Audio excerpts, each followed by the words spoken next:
দোস্ত, তোর বুকে আমার অনেক পছন্দ হয়েছে। ওকে আমি বিয়ে করতে চাই, তুই ওকে ছেড়ে দে। আমি তোর বুকে তোর চেয়ে ভালো রাখব। তুই তো তোর বুকে সময় দিতে পারিস না, আমি তোর বুকে বিয়ে করে সবসময় সময় দিব গো। সিহাব তার একমাত্র বেস্ট ফ্রেন্ড রিয়াজের মুখে এমন কথা শুনে চমকে উঠল। সে ভাবতে পারছে না রিয়াজ তাকে এমন কথা কোনোদিন বলবে। সিহাব কোনো উত্তর না দিয়ে চলে আসতে লাগল। রিয়াজ পিছন থেকে বলতে লাগল, আমি তোর বেস্ট ফ্রেন্ড, আর তুই আমার কোনো আবদার ফেলতে পারিসনি, আর আমি জানি এটাও ফেলতে পারবি না। সিহাব চোখ বন্ধ করে ফেলল। সিহাব চিন্তিত মুখে বাসায় ঢুকল। তখন ওর স্ত্রী তাসফিয়া এসে বলল, কি হয়েছে, মন খারাপ কেন? কিছু হয়নি। আচ্ছা, রিয়াজের সাথে তো তুমি প্রতিদিন কথা বলো, ওকে তোমার কেমন মনে হয়? সত্যি বলতে ওর কথাবার্তা দেখে মনে হয় যে সে আমায় পছন্দ করে, তাই আমি আর কথা বলি না। তাই সারাদিন সে মেসেজ দেয়, আমি উত্তর দিই না। কেন, কিছু হয়েছে? না, এমনি। সিহাব নিজের রুমে এসে শুয়ে পড়ল। আজ থেকে 6 মাস আগে তাসফিয়ার সাথে সিহাবের পারিবারিকভাবে বিয়ে হয়েছে। বিয়েটা হঠাৎ করে হয়ে গেছে, তাই কাউকে বলার সময় পায়নি। সিহাব আর রিয়াজের বন্ধুত্ব প্রায় 7 বছর ধরে। সিহাব মধ্যবিত্ত পরিবারের সন্তান হলেও রিয়াজ বড়লোক বাবার একমাত্র সন্তান। সিহাব ক্লাস 10 পর্যন্ত পড়ার পর নিজের বাবার ব্যবসা দেখাশোনার দায়িত্ব নিয়েছে, তাই আর পড়ালেখা করেনি। কিন্তু রিয়াজ এখনও পড়াশোনা করে। রিয়াজ সিহাবের বিয়ের কথা শোনার পর সিহাবকে বলে, বাহ বন্ধু বাহ, তুই আমার একমাত্র বেস্ট ফ্রেন্ড, তুই বিয়ে করলি অথচ আমায় জানালি না। এই বন্ধু ভাবিস আমায়। সিহাব তখন রিয়াজের কাঁধে হাত রেখে বলে, আরে দোস্ত, রাগ করিস না। আসলে হুট করে বিয়েটা হয়ে গেছে তো, তাই কাউকে বলার সময় পাইনি রে। আচ্ছা ঠিক আছে, কোনো ব্যাপার না। তাহলে চল আমায় ভাবির সাথে দেখা করা, একটু ভাবির হাতের রান্না খাবো। আচ্ছা ঠিক আছে, চল। সিহাব রিয়াজকে নিয়ে বাসায় আসে। বাসায় আসার পর তাসফিয়াকে সে রিয়াজের সাথে পরিচয় করিয়ে দেয়। রিয়াজ তাসফিয়াকে দেখেই ওর দিকে কেমন করে যেন তাকিয়ে থাকে, সেটা তাসফিয়ার একদম ভালো লাগে না, তাই সে বলে, ভাইয়া আপনি বসুন, আমি নাস্তা নিয়ে আসছি। আহা ভাবি, এত তাড়া নেই, একটু বসুন, আপনার সাথে একটু গল্প করি। না ভাই, আমার গল্প করার সময় নেই। তাসফিয়া রান্নাঘরে চলে যায়। তখন রিয়াজ বলে, ভাবির আচরণে মনটা খারাপ হয়ে গেল। শোন, ও একটু এরকমই। পরপুরুষ দেখলে তাদের সামনে আসে না। আমায় কি পরপুরুষ মনে হয়? আমি তো তোর বেস্ট ফ্রেন্ড, তোর ভাইয়ের মতো। সে হিসেবে আমার সাথে কথা বললে ক্ষতি কি? আচ্ছা ঠিক আছে, কথা বলবে।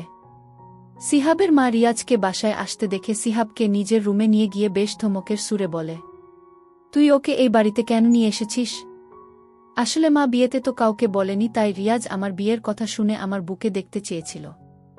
যতই হোক বন্ধু বলে কথা, না তো আর করতে পারি না। তুই আবারও ভুল করতে যাচ্ছিস। কি দরকার তোর বউয়ের সাথে পরিচয় করার? একবার কি করেছে তোর সাথে, সেটা কি ভুলে গেছিস? মা, সে এটা করে ভুল করেছে আর আমার কাছে মাফ চেয়েছে।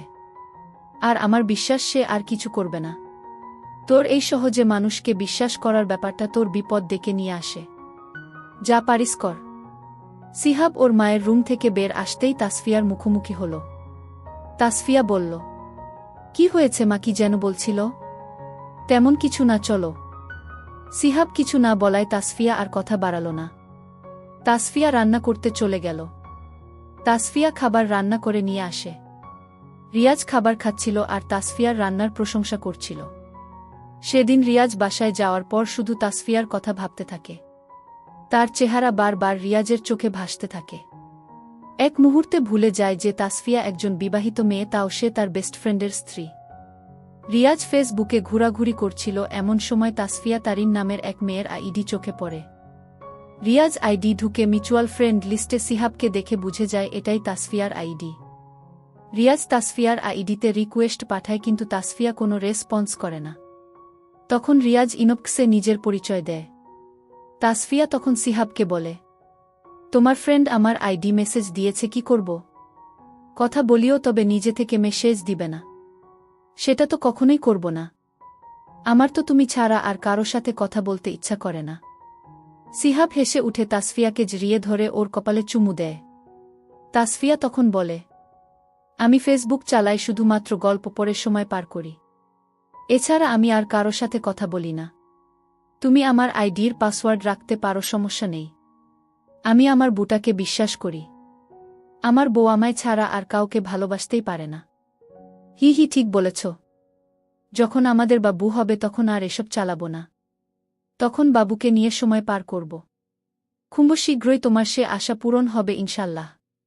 তাসফিয়ার মুখে লজ্জার ভাব দেখা যায়। এভাবে চলছে দুইজনের মিষ্টি ভালোবাসার দিনগুলো। তাসফিয়া প্রতিদিন সিহাবের বাসায় আসার অপেক্ষা করতে থাকে। এই অপেক্ষা করার বিষয়টা তাসফিয়ার খুব ভালো লাগে। দিন শেষে যখন সিহাব বাসায় ফিরে আসে তখন তাসফিয়ার মনে হয় এই মুহূর্তে ওর দীর্ঘ সময়ের অপেক্ষার অবসান হল। সিহাব বাসায় এসেই তাসফিয়াকে একবার জড়িয়ে ধরে কপালে একটা চুমু দেয়। সিহাব বলে তার এই কাজটা নাকি তার সারাদিনের ক্লান্তি দূর করে দেয়। তাসফিয়া নিজেও তো এমনটাই চায়। এরপর বাকি সময়টুকু দুইজন হাসি ঠাট্টা দুষ্টুমি আর গল্প করে কাটিয়ে দেয়। রিয়াজ প্রতিদিন তাসফিয়ার সাথে মেসেজে কথা বলে। তাসফিয়া বেশ ভদ্র হবে ওর মেসেজের রিপ্লাই দেয়। রিয়াজ তাসফিয়াকে বলে, ভাবি আপনার সাথে না সিহাবকে মানায়নি? কেন? আরে ভাবি বুঝো না, সিহাব দেখতে শ্যামলা আর তুমি হলে ধোবদবে ফর্সা। তোমার সাথে কি ওর মানায়? তোমাকে বরং কোনো এক রাজপুত্রের সাথে মানায়। হাহাহা, তাই নাকি? আল্লাহ ওর জন্যেই আমাকে সৃষ্টি করেছে, তাই তো আমি ওর হয়েছি। কিন্তু তারপরেও তোমার উচিত ছিল ওকে বিয়ে না করা। আমি যদি তোমায় পেতাম তাহলে সবসময় রাজরানী করে রাখতাম। তুমি একটা বিয়ে করো, তারপর তাকে তুমি রাজরানী করে রেখো, কেমন? আমায় এসব না বললেও চলবে। আমি এভাবে অনেক ভালো আছি। রিয়াজ বিভিন্নভাবে তাসফিয়াকে ইমপ্রেস করতে চায়, কিন্তু তাসফিয়া আগের মতোই থাকে। ওর কোনো কথা গায়ে মাখে না। রিয়াজ তাসফিয়াকে বলে, আচ্ছা ভাবি, সিহাব তো সারাদিন বাইরে গাধার মতো খাটে। তোমাকে তো সময় দেয় না সারাদিন, এতে তোমার কষ্ট হয় না? কষ্ট হবে কেন? সিহাব যে গাধার মতো খাটে সেটা তো আমার আর ভবিষ্যতে আমাদের জীবনে যে আসবে তার সুখের জন্য। বুঝলাম, কিন্তু সারাদিন তো তুমি একা থাকো, তাই হয়তো একাকিত্ব তোমায় ঘিরে ধরে। তুমি যদি চাও তাহলে আমি তোমার সাথে কথা বলে তোমার একাকিত্ব দূর করব। আমি কি বলেছি যে আমায় একাকিত্ব ঘিরে ধরে? আমি তো এমনিতে অনেক ভালো আছি।